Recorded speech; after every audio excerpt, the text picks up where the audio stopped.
McAfee World।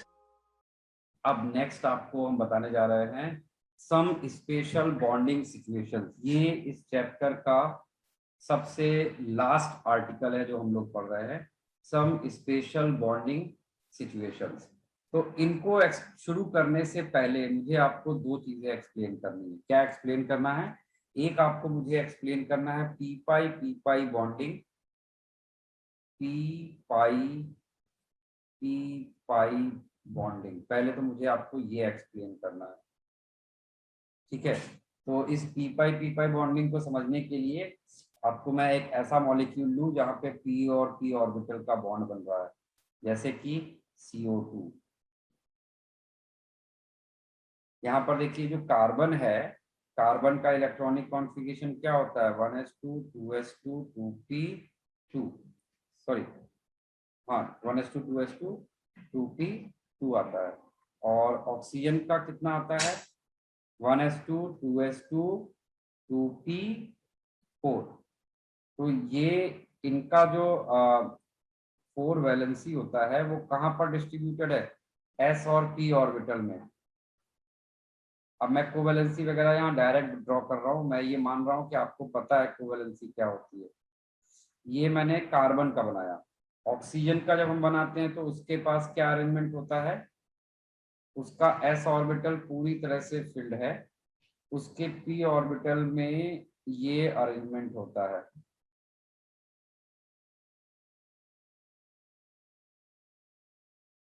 ठीक है, तो ये दो अनपेयर्ड इलेक्ट्रॉन है, यही उसकी कोवैलेंसी है। और इसके पास 4 कोवैलेंसी है, 4 अनपेयर्ड इलेक्ट्रॉन है।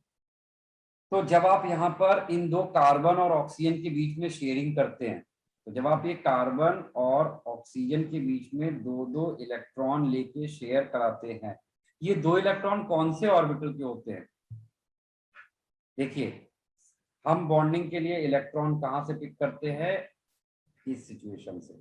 हमारे पास ये 4 कंडीशन है, ठीक है। तो आपके पास ये दो जो इलेक्ट्रॉन है, पहले हमने इनको यूज किया, एक ऑक्सीजन के ये दो। तो यहाँ पर क्या यूज हुआ है? एक s और एक p ऑर्बिटल। ये s से आया है और ये p से आया है, इसमें ये p से आया है और ये p से आया है, ठीक है। अच्छा, अब दूसरे वाले CO को देखते हैं। दूसरे वाले CO को जब हम लोग बॉन्ड बनाएंगे तो ये दोनों तो कार्बन के यूज हो चुके हैं, अब ये दोनों यूज होने वाले हैं। ये दोनों कहाँ से आ रहे हैं?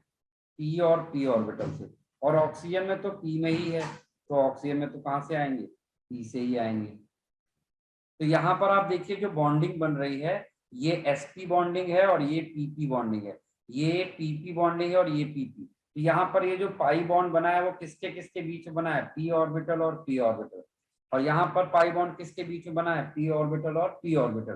तो इस तरह की बॉन्डिंग को हम लोग बोलते हैं p पाई बॉन्डिंग। समझे? इसको क्या बोला जाता है? P pi bonding. यानी यहाँ पे कार्बन और ऑक्सीजन के बीच में कौन सी बॉन्डिंग है? पी पाई बॉन्डिंग है। कार्बन और ऑक्सीजन के बीच में पी पाई बॉन्डिंग है। अब ये मैं जब पाई बोलता हूं ना, ये बोलने का तरीका है पी पाई। इसका मतलब ये नहीं है कि वहां पर पाई बॉन्ड बन रहा है, वहां पर भले सिग्मा बॉन्ड भी होगा तो भी हम उसको ऐसे ही प्रोनाउंस करते हैं पी पाई बॉन्डिंग। समझ रहे हैं आप लोग ये चीज? ये मैंने आपको पी पाई बॉन्डिंग बताया, ठीक है। अच्छा, अब इसके बाद आते हैं हम लोग एक दूसरा D pi bonding. P D pi bonding, इसका एग्जांपल लेते हैं हम लोग SO2। SO2, ठीक है। तो सबसे पहले S का इलेक्ट्रॉनिक कॉन्फ़िगरेशन लिखो, क्या आएगा? 1s2 2s2 2p6 3s2 3p4। तो इसके वैलेंस शेल का अरेंजमेंट कैसा रहता है? इसके 3s में एक इलेक्ट्रॉन होता है, 3p में 3 इलेक्ट्रॉन इस तरह से एक्साइटेड स्टेट में, डायरेक्ट कोवैलेंसी शो कर रहा हूं यहाँ पर, ठीक है। और उसके अलावा इसके पास इलेक्ट्रॉन कहाँ पर जा सकते हैं? 3d तक में इलेक्ट्रॉन जंप कर सकते हैं। ये इसकी मैंने मैक्सिमम कोवेलेंसी को शो किया है सल्फर की, ठीक है। तो फर्स्ट कोवेलेंसी इसकी 2 होती है just like oxygen, second covalency इसकी 4 होती है दिस, एंड फाइनल कोवेलेंसी होती है 6 लाइक दिस। क्लियर सबको मेरी बात? हाँ सर। अब एक एक सल्फर और ऑक्सीजन को जरा पिक करो। अब हमने एक सल्फर लिया और एक ऑक्सीजन। पहले सल्फर से इलेक्ट्रॉन कहां से आया होगा, देखो जरा, सल्फर से इलेक्ट्रॉन कहां से आ सकता है? इसका हमें यहाँ पे 4 ही कोवेलेंसी यूज करनी ना, 1 2 3 4, तो हम 4 वाला ड्रॉ करते हैं, नहीं तो आप कंफ्यूज हो जाओगे अगर हमने 4 वाला ड्रॉ नहीं किया तो। हम 4 वाला ड्रॉ करते हैं यहाँ पे।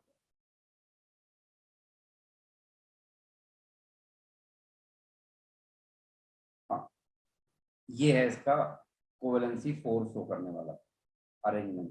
तो अब देखो सल्फर के पास ये 4 क्या हैं, वैलेंस इलेक्ट्रॉन, और ऑक्सीजन के पास भी केवल ये 2 वैलेंस इलेक्ट्रॉन। तो इसका 2 वैलेंस इलेक्ट्रॉन का सोर्स कौन है, पी ऑर्बिटल और पी ऑर्बिटल। इसके 2 वैलेंस इलेक्ट्रॉन का सोर्स कौन होगा, यहां से हम लेना शुरू करेंगे, पी ऑर्बिटल और पी ऑर्बिटल, और ये दोनों शेयरिंग कर ले, ठीक। अब सल्फर और ऑक्सीजन का दूसरा वाला बॉन्ड देखो जरा। अब सल्फर के पास ये 2 इलेक्ट्रॉन बचे, एक पी ऑर्बिटल का इलेक्ट्रॉन है और एक डी ऑर्बिटल का इलेक्ट्रॉन है, और ऑक्सीजन के पास दोनों के दोनों पी ऑर्बिटल के इलेक्ट्रॉन है। तो अब यहाँ पर बॉन्ड बना लीजिए।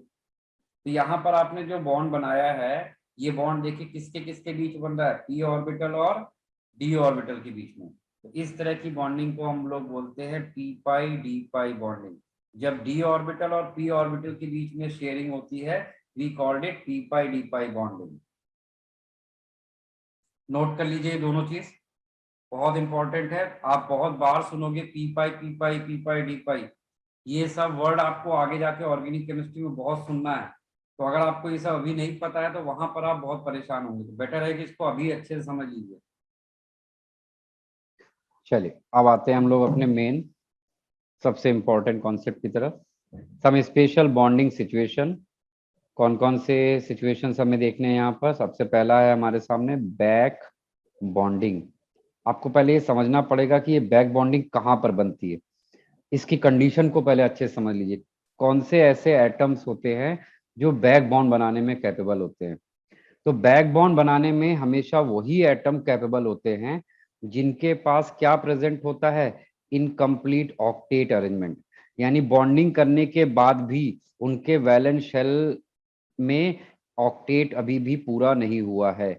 आपने देखा होगा हम लोगों ने शुरू में लिमिटेशन ऑफ ऑक्टेट रूल में आपको बताया था कि बहुत सारे ऐसे मॉलिक्यूल है जहां पर सारे वैलेंस इलेक्ट्रॉन यूज करने के बावजूद उसके ऑक्टेट हम कंप्लीट नहीं करा पाए।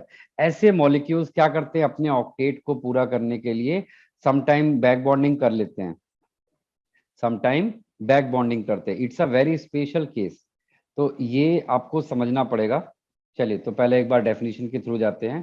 तो back bonding generally takes place when out of 2 bonded atoms one of the atom has vacant orbital, and generally this atom is from second and third period, and the other bonded atom is having some non bonded electron pair।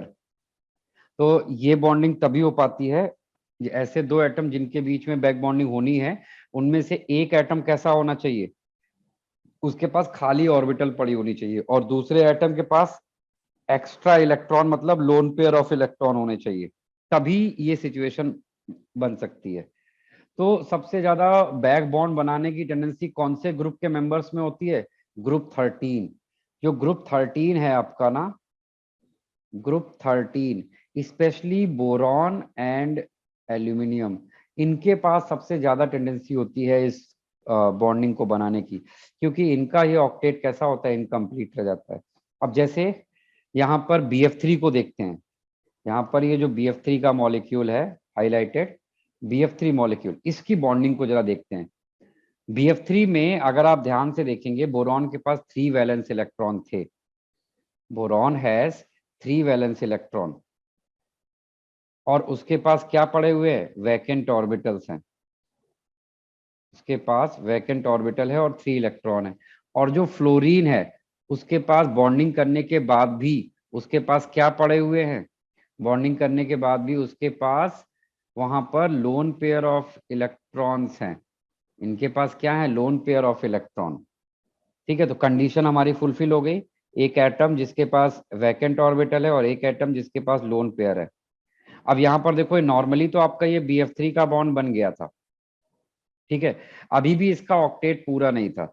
तो अब क्या करता है, अब यहाँ पर होगा क्या, ये अपने आप को ऑक्टेट फिल तो नहीं करा सकता, लेकिन ये अपने आप को एक कह सकते हो कि एक धोखे में रखता है, या एक सेटिस्फेक्शन, फॉल्स सेटिस्फेक्शन क्रिएट करता है अपने लिए, कि ये वाला जो इलेक्ट्रॉन है, ये जो यहाँ पे लोन पेयर ऑफ इलेक्ट्रॉन है, इसको ये डिलोकलाइज कराता है किसमें, इस वैकेंट ऑर्बिटल में। आपको याद होगा कल मैंने आपको एक ऐसा अरेंजमेंट दिखाया था, तो वहां पे रेजोनेंस कैसे होता था, जब ये पाई इलेक्ट्रॉन इधर जंप करता था तो इस वाले कार्बन की ऑर्बिटल वैकेंट हो जाती थी और यहाँ पर पाई बॉन्ड बन जाता था।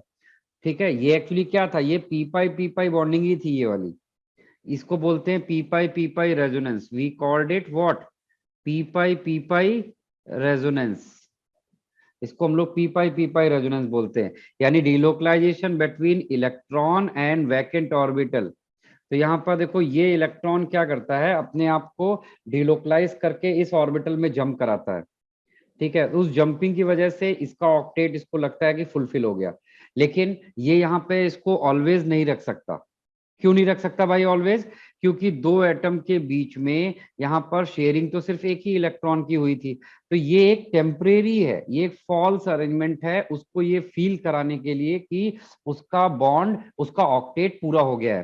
तो ये एक बार इसमें जंप करके चला जाता है, ठीक है, फिर ये वापस आता है, फिर ये वाला जंप करके चला जाता है, फिर ये वापस आता है, इसमें से इलेक्ट्रॉन जंप करके चला जाता है। तो यहाँ पर कॉन्टिन्यूसली तीनों एफ से बारी बारी से वो जो लोन पेयर है वो इन वैकेंट ऑर्बिटल में जंप करता है, फिर वापस जाता है, जंप करता है, वापस जाता है, जंप करता है, वापस जाता है, वहां पर रहता नहीं है।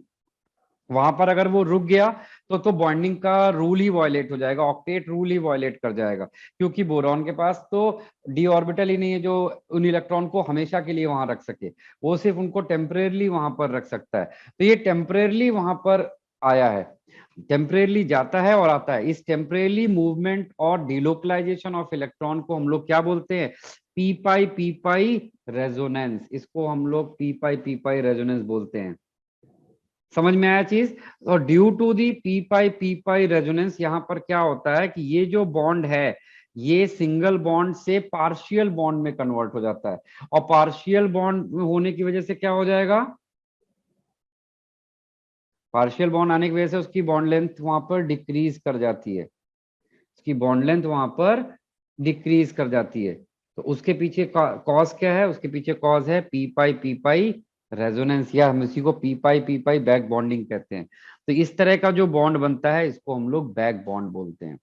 तो ऐसा बॉन्ड जो एज पर शेयरिंग रूल, यानी जो कोवेलेंसी में आपको बताया गया था कि कैसे इलेक्ट्रॉन शेयर करते हैं बॉन्ड बनता है, उस तरह से ना बन करके वो एक डिलोकलाइज यानी रेजोनेंस के थ्रू बॉन्ड बना रहा है, और वो एक टेम्परेरी अरेंजमेंट है, वापस वो अपने आप को रीगेन करता है। तो एक एटम के साथ में वो डिलोकलाइज कर रहा है, फिर अगली बार दूसरे एटम के साथ, फिर तीसरे एटम के साथ, इस तरह से वो अपने आप को एक फुल ऑक्टेट के फॉर्म में दिखाने की कोशिश करता है। This is temporary arrangement. और इस टेम्परेरी अरेंजमेंट की वजह से यहाँ पर जो बी और एफ का बॉन्ड लेंथ होता है वो डिक्रीज कर जाता है, बॉन्ड लेंथ डिक्रीजेस। अच्छा, अब यहीं पर एक एग्जांपल दिया है कि जो BF4 माइनस है, BF3 नहीं, BF3 तो ये था, BF3 में तो पी पाई बैक बॉन्डिंग हो रही थी, ठीक है। BF4 जो है वो ये है, BF4 में देखो 4 F हैं और चारों के कोवेलेंट बॉन्ड बनाया है, और चारों के कोवेलेंट बॉन्ड बनने के बाद बी का ऑक्टेट पूरी तरह से भर गया है। अगर बी का ऑक्टेट पूरी तरह से भर गया है तो क्या ये बैक बॉन्डिंग करेगा, नहीं। बैक बॉन्डिंग करने के पीछे उसका पर्पज ही यही था कि अपने ऑक्टेट को फुलफिल कराना। तो ये ऑक्टेट ऑलरेडी यहाँ पे फुल हो चुका है, तो अब वो यहाँ पर बैक बॉन्डिंग नहीं कर सकता। तो इस केस में यहाँ पर जो बॉन्ड लेंथ है जो आपको नॉर्मल दिख रही है वो वैसी की वैसी रहेगी, बट यहाँ पर जो ऑब्जर्व बॉन्ड लेंथ है वो कैलकुलेटेड बॉन्ड लेंथ में डिफरेंस मिलेगा। यहाँ पर ऑब्जर्व्ड और कैलकुलेटेड दोनों सेम मिलेगा। तो रीजन क्या है? Due to the P pi back bonding इसका बॉन्ड लेंथ डिक्रीज किया और इसका बॉन्ड लेंथ कांस्टेंट रहता है। ठीक है, अब अगर हम इन दोनों का बॉन्ड लेंथ कंपेयर करते हैं तो आपको क्या दिखेगा? यहाँ पर बॉन्ड लेंथ का ऑर्डर, BF4 का बॉन्ड लेंथ ज्यादा होगा और BF3 का बॉन्ड लेंथ कम होगा due to the partial character.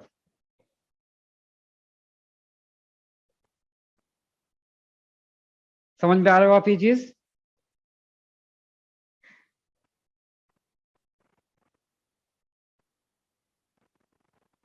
तो आप यहाँ पर इस पॉइंट को कहीं पर ऐसे मैं हाईलाइट कर दे रहा हूं, आप इसके सारे पॉइंट्स अच्छे से लिखिएगा। The back bonding increases bond strength and decreases bond length. और लास्ट में क्या लिखा है? The extent of back bonding is much larger if orbital involve in back bonding are of same size. For example back bonding in boron trihalide जैसे कि BF3। ये सारे points note करो, बैक बॉन्डिंग में जितने भी पॉइंट्स लिखे हुए हैं ये। Back bonding it's a very special concept, इसका यूज अभी आप जनरल ऑर्गेनिक केमिस्ट्री में भी सुनोगे। तो बैक बॉन्डिंग क्या है? Back bonding is a type of resonance. और ये बैक बॉन्डिंग में कौन सा रेजोनेंस हो रहा है? P pi resonance. क्या बोलते हैं इस रेजोनेंस को? पी पाई। यानी इसका जो p ऑर्बिटल का इलेक्ट्रॉन है वो इसके वैकेंट p ऑर्बिटल में डिलोकलाइज होता है फिर वापस आता है। तो इन दोनों के p ऑर्बिटल के बीच में डिलोकलाइजेशन हो रहा है, that's why we called it p pi resonance. और ध्यान रखिएगा, extent of p pi resonance is less as compare to p pi D pi. ये पॉइंट मैं नीचे यहां पर लिख देता हूं, यहां कहीं पे लिख देते हैं। P pi delocalization is lesser than p pi d pi delocalization।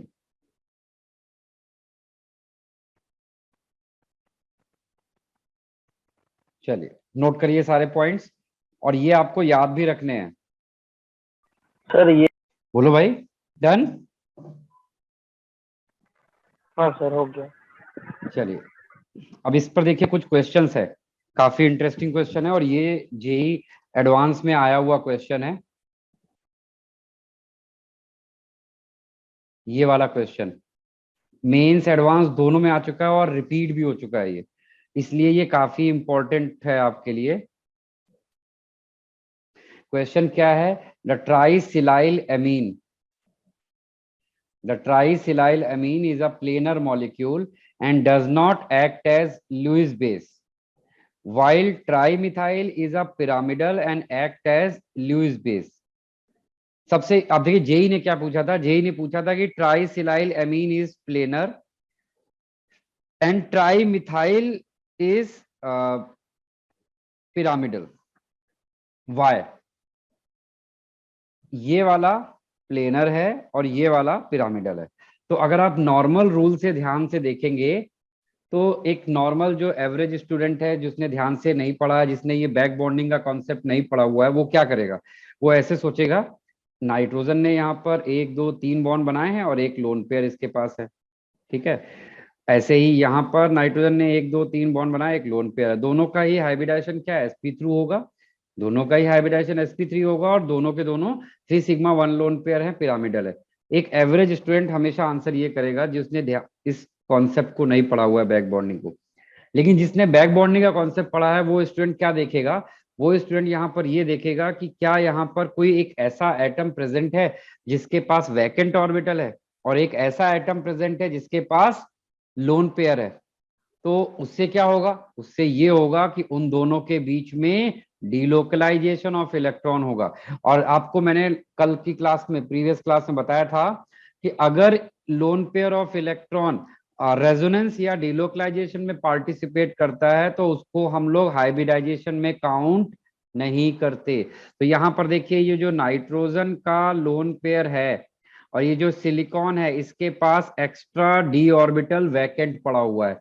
Silicon third period का होता है, तो इसके पास ये जो लोन पेयर ये कौन से ऑर्बिटल में होते हैं, पी ऑर्बिटल में, और सिलिकॉन के पास एक्स्ट्रा वैकेंट डी ऑर्बिटल है। तो यही वाले जो लोन पेयर है वो इसके साथ, किसके साथ, इस वैकेंट ऑर्बिटल के साथ रेजोनेंस करते हैं। यहां पर कौन सा रेजोनेंस हो रहा है, यहां पर जो रेजोनेंस हो रहा है उसको हम लोग बोलेंगे P pi D pi resonance हो रहा है। यहाँ पर कौन सा हो रहा है, P pi D pi resonance. ठीक है, और ये lone pair P pi D pi resonance में जा रहा है, which is a very effective kind of resonance.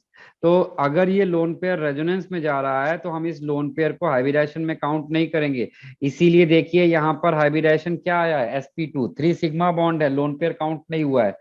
लेकिन वहीं पर NH3 के अंदर देखिए ये वाला लोन पेयर काउंट हुआ है, 3 सिग्मा 1 लोन पेयर, और यहाँ पे हाइब्रिडाइजेशन कैसा आ रहा है, यहाँ पर हाइब्रिडाइजेशन है sp3।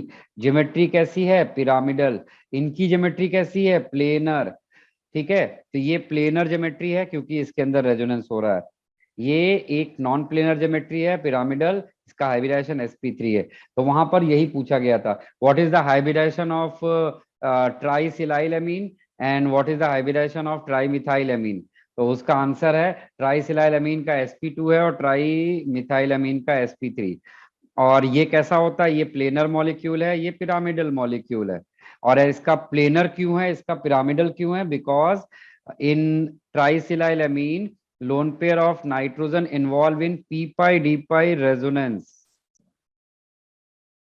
तो due to the P pi D pi resonance ये अपने ऑक्टेट को पूरा करने, ये यहाँ पर P pi D pi resonance की वजह से डिलोकलाइज करता है, और डिलोकलाइजेशन की वजह से यहाँ पे पार्शियल डबल बॉन्ड करेक्टर आ जाता है। ठीक है, और ये वाला लोन पेयर जो है वही यहाँ पे डिलोक, एक बार इसके साथ करेगा, एक बार इसके साथ, एक बार इसके साथ। तो इस बॉन्डिंग को हम लोग क्या बोलते हैं, बैक बॉन्डिंग। तो बैक बॉन्डिंग कहां पर हो सकती है, जब एक एटम के पास वैकेंट ऑर्बिटल हो और दूसरे एटम के पास क्या प्रेजेंट है, एक्स्ट्रा इलेक्ट्रॉन। अब यहाँ पर देखो एक्स्ट्रा इलेक्ट्रॉन तो है लेकिन कार्बन के पास वैकेंट ऑर्बिटल ही नहीं है, कार्बन का ऑक्टेट तो पूरा हो चुका है, तो अब ये बैक बॉन्ड नहीं बना सकता। समझ पा रहे हैं आप ये वाला एग्जाम्पल, बोलो भाई। Why it is planar, why it is pyramidal, why it has sp2 hybridization, why it has sp3, why it has p pi d pi resonance, but why it is not। Sir तो मतलब second compound में वो resonance नहीं होगा उसका। नहीं होगा, resonance होने के लिए क्या चाहिए वहां पर, एक वैकेंट ऑर्बिटल और एक इलेक्ट्रॉन रिच एटम। तो इलेक्ट्रॉन रिच तो है लेकिन वैकेंट ऑर्बिटल नहीं है। Okay sir. ये बहुत इंपॉर्टेंट है, ये आप अपनी बुकलेट में भी ये क्वेश्चन पाएंगे। अभी आप लीन मोड जब सॉल्व करेंगे तो वहां पर यही सेम क्वेश्चन मिलेगा। वहां पर एक में हाइब्रिडाइजेशन पूछा है और एक में ज्योमेट्री पूछा हुआ है, इन दोनों का। और रीजन अजर्शन में आएगा तो आपको पता होना चाहिए कि ये क्यों हुआ, due to the P pi D pi resonance. A very important and crucial concept. यही वो चीज है जो डिफरेंस क्रिएट करती है एक जेई एडवांस की प्रिपरेशन करने वाले स्टूडेंट और एक जेई मेंस और बोर्ड की प्रिपरेशन करने वाले स्टूडेंट में। नोट डाउन, अच्छे से लिखिएगा। डन, आगे बढ़े। हाँ सर। चलिए, इसके बाद अब एक स्पेशल केस बचता है, electron deficient bonding. Electron deficient bonding, इसको हम लोग बनाना बॉन्ड बोल सकते हैं, इसको हम लोग 3 सेंटर 2 इलेक्ट्रॉन बॉन्डिंग कह सकते हैं। We called it banana bonding. Banana bonding और 3 सेंटर्ड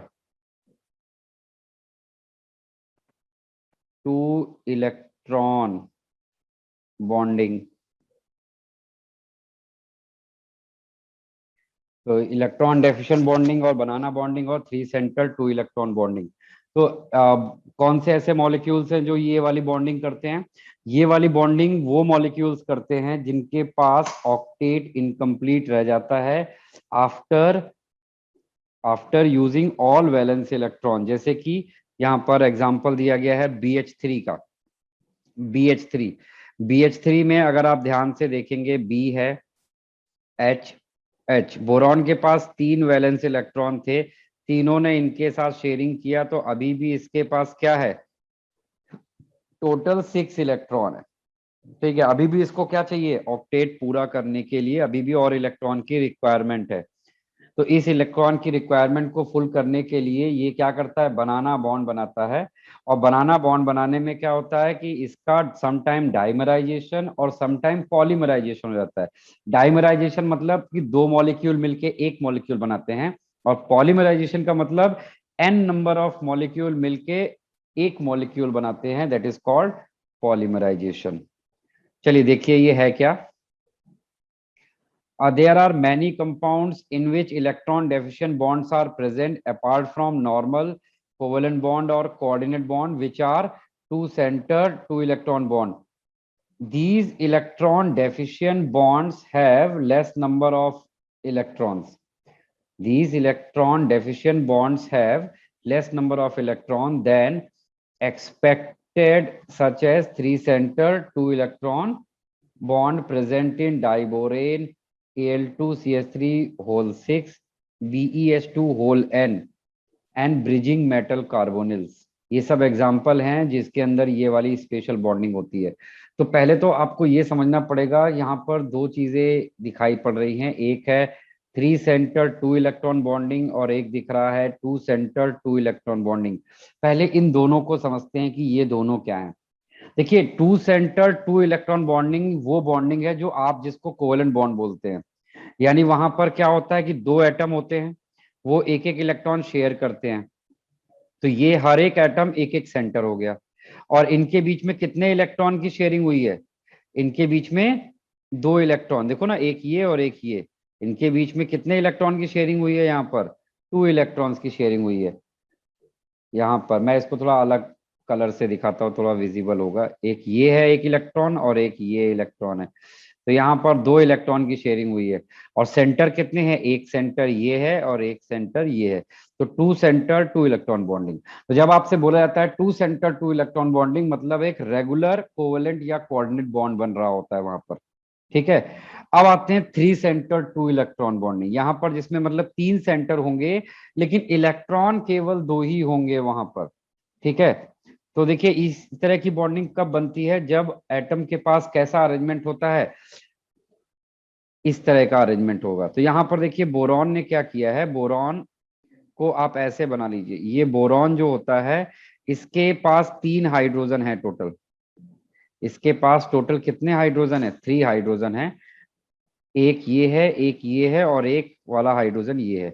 ऐसे ही दूसरा एक और BH3 का मॉलिक्यूल आता है, उसके पास भी 3 हाइड्रोजन है, एक ये और एक ये। तो यहाँ पर देखो हो क्या रहा है, यहाँ पर ये वाला जो हाइड्रोजन है इसके पास केवल एक ही इलेक्ट्रॉन है और ये वाला इसके पास केवल एक ही इलेक्ट्रॉन है। तो यहाँ पर होगा क्या कि ये दोनों मिलकर इसको एक इलेक्ट्रॉन पेयर कोऑर्डिनेट करते हैं जो इसके ऑक्टेट को पूरा करवाते हैं। ठीक है, तो एक आपको पता है कि ये वाला बॉन्ड ऐसे बना था और इसमें एक बॉन्ड ऐसे बना हुआ था। ठीक है, नॉर्मली तो BH3 ऐसा था। अभी दोनों के बीच में क्या हो रहा है, अभी दोनों के बीच में जो ये वाला हाइड्रोजन है, इनके पास जो एक एक इलेक्ट्रॉन था जिसको वो शेयर करा रहे थे, उस इलेक्ट्रॉन पेयर को वो हाफ टाइम में इसको कोऑर्डिनेट देंगे और हाफ टाइम में इसको देंगे। तो इसीलिए यहाँ पर कोई भी ये वाला हाइड्रोजन परफेक्ट नहीं बनता, ये कैसा बनता है, डॉट बनता है। इसको हम लोग कैसे बनाएंगे, ऐसे डॉट लाइन से। इसको हमने कैसे बनाया, डॉट डॉट लाइन पार, इसको बोलते हैं पार्शियल बॉन्डिंग। डॉट लाइन का मतलब होता है पार्शियल बॉन्ड। तो यहाँ पर ये जो 2 हाइड्रोजन के इलेक्ट्रॉन थे, 50% टाइम में इसके साथ बॉन्ड बनाता है, 50% टाइम में इसके साथ बॉन्ड बनाता है। और यहाँ पर ये जो इलेक्ट्रॉन का क्लाउड है, ये जब हम बाहर से इसको ऑब्जर्व करते हैं ना, जब हम इसको बाहर से ऑब्जर्व करते हैं तो ये बाहर से हमको कैसा दिखता है, ये जो इलेक्ट्रॉन्स का क्लाउड है ये बाहर से हमको बनाना के शेप का दिखता है, बनाना के शेप में दिखता है, that's why we called it banana bonding. ठीक है, we called it banana bonding. और इसको 3 सेंटर 2 इलेक्ट्रॉन बॉन्ड क्यों बोला? इसमें एक सेंटर ये है, एक ये है, और ये दोनों मिलके एक सेंटर बनाते हैं। टोटल कितने सेंटर बनते हैं? 3 सेंटर। इलेक्ट्रॉन कितने हैं जो इस बॉन्डिंग में? मेन वाले इलेक्ट्रॉन, मेन इलेक्ट्रॉन जिसको यहाँ पे बोला जा रहा है वो कौन सा है हमारा? ये वाला इलेक्ट्रॉन है, ये दोनों इलेक्ट्रॉन, ये वो 2 इलेक्ट्रॉन है। 50% टाइम में इसके साथ शेयर करते हैं, 50% टाइम में इसके साथ शेयर करते हैं। ठीक है, ये एक मॉलिक्यूल बनता है। This molecule is what? ये हमने कौन सा मॉलिक्यूल बनाया है? ये हमने बनाया है diborane. It has 3 centre 2 electron bonding. 3 centre 2 electron bonding बोला जाए या फिर बनाना बॉन्डिंग। अब इस बॉन्डिंग में जरा इनके बॉन्ड एंगल वगैरह ऑब्जर्व करते हैं। तो यहाँ पर देखिए ये जो है 1 2 3 4, यानी ये और ये जो 4 बॉन्ड है ये तो 2 सेंटर 2 इलेक्ट्रॉन बॉन्डिंग से बने हैं। ठीक है, और जो ये वाला बॉन्ड है ये 1 2 3 सेंटर और 2 इलेक्ट्रॉन की बॉन्डिंग से बने हैं। ये है इतना एरिया जो है वो 3 सेंटर 2 इलेक्ट्रॉन बॉन्डिंग का है। ठीक, अच्छा बॉन्ड एंगल देखो, जो बाहर वाला बॉन्ड एंगल है θ2 और जो अंदर का बॉन्ड एंगल है θ1, इसमें से कौन सा बॉन्ड एंगल ग्रेटर है? θ2 इज ग्रेटर देन θ1, यानी ये बॉन्ड एंगल ज्यादा होगा, ये बॉन्ड एंगल कंपैरेटिवली कम होता है। इनको हम लोग टर्मिनल हाइड्रोजन बोलते हैं, इनको ब्रिज हाइड्रोजन बोला जाता है। इनको क्या बोला जाता है? टर्मिनल हाइड्रोजन, और इनको बोला जाता है ब्रिज हाइड्रोजन। फिर इसमें all the terminal hydrogens are considered in one plane. All terminal hydrogens are considered in one plane. Then 2 3 center 2 electron will not be in plane. These will be in a perpendicular plane. यानी ये चारों एक plane पे अगर हम लेते हैं तो ये जो है ये इनके रिस्पेक्ट में परपेंडिकुलर प्लेन पे 90 डिग्री के एंगल पर ये बनते हैं, परपेंडिकुलर रहते हैं। तो ये हमने एक आपको बनाना बॉन्ड बना के दिखाया। ऐसे और भी मॉलिक्यूल हैं जो बनाना बॉन्ड बनाते हैं, जैसे कि BeH2, लेकिन ये कैसा होता है? ये पॉलीमरिक होता है, इसमें n मॉलिक्यूल्स हैं। बीई और दोनों के बीच में ये ब्रिज वाले हाइड्रोजन, और ये n नंबर तक बनते हैं। उसके अलावा ये डाई एल्यूमिनियम हेक्सा मिथाइल, यहाँ पर भी देखो ये बनाना बॉन्ड बना है। ठीक है, ये बनाना बॉन्ड है, लेकिन बनाना बॉन्ड को कभी कभी लोग मिसअंडरस्टूड कर लेते हैं। बनाना बॉन्ड में जो ये वाला इलेक्ट्रॉन होता है 50% टाइम में इसके साथ होता है, 50% टाइम में इसके साथ होता है। ठीक है, लेकिन ऐसे ही यहाँ पर देखो एक मॉलिक्यूल है Al2Cl6, इसके पास देखने में ऐसा लगेगा कि बनाना बॉन्ड बना रहा है, लेकिन एक्चुअली बनाना बॉन्ड नहीं बना रहा है, ये तो सिंपल कोऑर्डिनेट बॉन्ड बना रहा है। ये सिंपली क्या बना रहा है? कोऑर्डिनेट बॉन्डिंग बना रहा है। यहाँ पर देखो AlCl3 जो आपका होता है AlCl, इसको पहले समझते हैं कि क्या अरेंजमेंट है। इसके पास भी देखो यहाँ पर 6 इलेक्ट्रॉन है आफ्टर शेयरिंग, इसके पास भी 6 इलेक्ट्रॉन है यहाँ पर आफ्टर शेयरिंग। ठीक है, और जब ये इसको अभी कितने इलेक्ट्रॉन की जरूरत है? 2 इलेक्ट्रॉन की।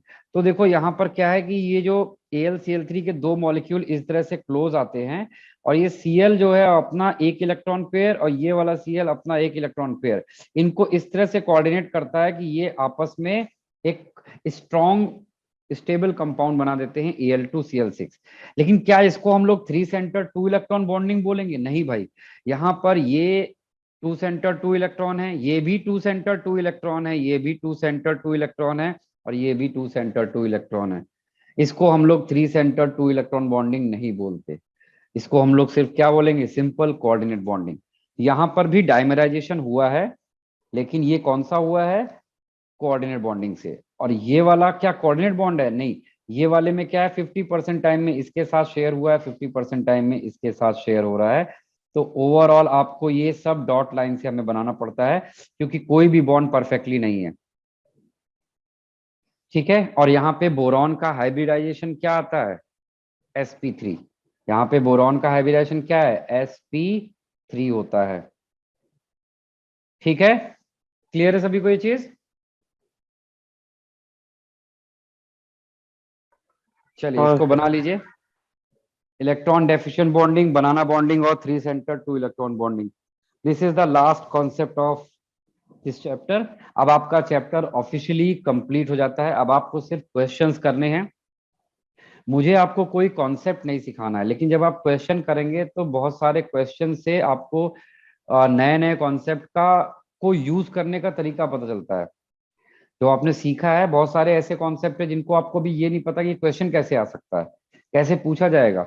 वो सारी चीजों का जो आपका एक्सप्लोजन है, वो अवेयरनेस आपको क्वेश्चन सॉल्व करने के बाद मिलेगी। इसीलिए आपको बुकलेट जरूर सॉल्व करनी चाहिए। केमिकल बॉन्डिंग एक ऐसा चैप्टर है जिसको आपको सबसे अच्छे से और ऑनेस्ट होके सॉल्व करना चाहिए, क्योंकि इसका जो क्वेश्चन आता है वो मोस्टली हो जाता है आपसे अगर आपने ढंग से पढ़ाई की है तो। ये ट्रिक नहीं करता है, इसमें सेट कॉन्सेप्ट है और सेट कॉन्सेप्ट के सेट क्वेश्चंस होते हैं एकदम।